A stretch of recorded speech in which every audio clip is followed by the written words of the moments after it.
Hey everyone, welcome to Nerding.io. I'm JD, and today we're going to be going through WebMCP, which is basically a way to allow AI agents to interact with your website.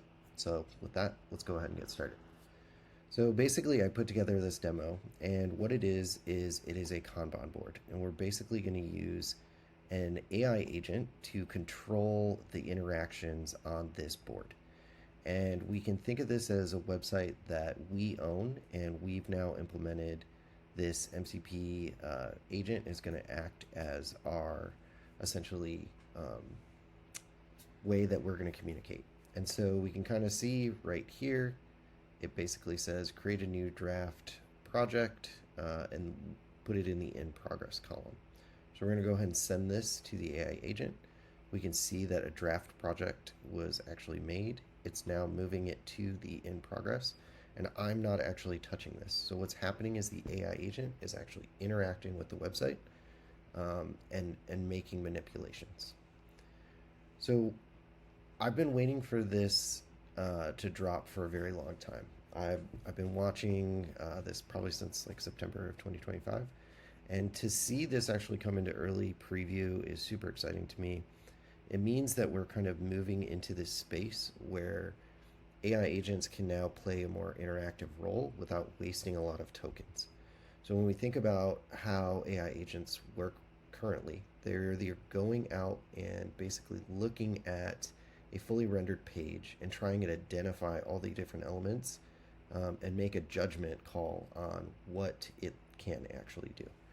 Instead, what this is allowing us to do is basically structure our pages, our websites, in two different types of APIs. We basically have declarative, which means that there's standard actions that are defined through an HTML page, and imperative, which basically means that they're dynamic actions that can be used in JavaScript execution. So the first example I showed was JavaScript, and we'll actually look at the code. And I'll show a declarative one as well, where we're looking at like the forms. So some use cases you can think about like customer support, you can think of e-commerce. I did the Kanban board. You can even think of like long medical forms. So right now this is actually available in Chrome, and for me this is like it's in Chrome Canary. So one thing I should kind of point out is I'm actually in the 146 in the Canary build, which is a requirement for the availability of WebMCP. You actually have to go into your Chrome flags on Canary, enable WebMCP, which you can actually do with a flag. So if you do Chrome/flags and basically WebMCP, I have this enabled, and that's what allows me to actually use the WebMCP. The other thing is you actually need an AI agent. So you can actually build your own AI agent, but this WebMCP, the MCP tool inspector, is a great way to kind of get started. And what we're doing is, if you know about MCP and you have ever built an MCP server, which if you haven't, you could see some of my other videos, talks about how you can actually go through and build an MCP server. And what you do is you essentially, you can register tools, resources, and prompts. In our explicit example on the website, what we're doing is we're basically taking the interactions that we would want to perform on this site and allowing the AI agent to do the same. And by registering these tools and providing context to the agent, it's allowing it to make decisions on how to operate. So what we're going to do is another place to look is this MCP tools. I actually forked this in order to do my demos. It's a great place to get started. So we're going to take a look at another example, and we'll look at the declarative example. So the declarative example is basically a way for me to use a form and not use any JavaScript. And so what we're going to do here is we're going to say, I want to order a large pizza and thick crust and all this different kinds of stuff. So what we're doing is we're sending the information to the AI. The AI is aware of the tools that we have right? This is the entire input schema that we have available of each one of these tools, and it's making decisions. So now it's updated over here because it knows the properties. It's going to go ahead and we'll click next. You'll notice that this AI assisted form is filling this out.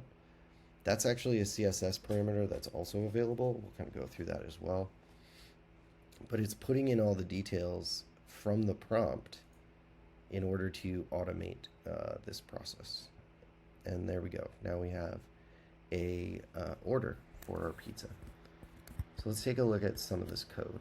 So the first thing I want to point out is when you look at the example I built in this JavaScript, it's literally all the same validations that I would be putting in here to have a human interact with this page.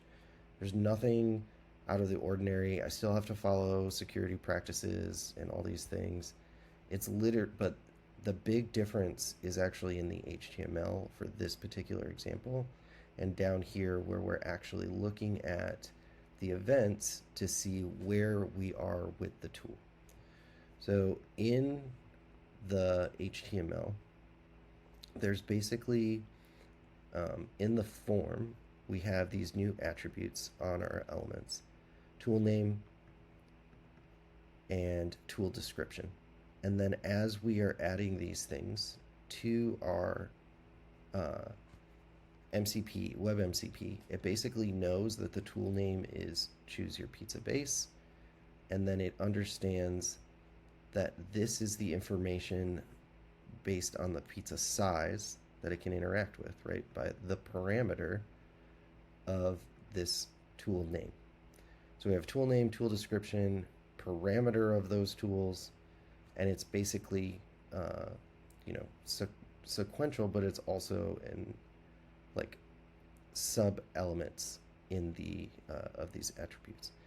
Again, this is another parameter, so we're able to kind of step through this because we now have parameters that we know we need to go fill out. So if we look at our schema, we actually understand that these things for our tool are actually mapping back to the HTML. So this is basically a schema that we can validate against for our evaluation. But really what we're trying to understand is, okay, we know that our tool parameter is crust, and what is crust? Crust is the style of the selection.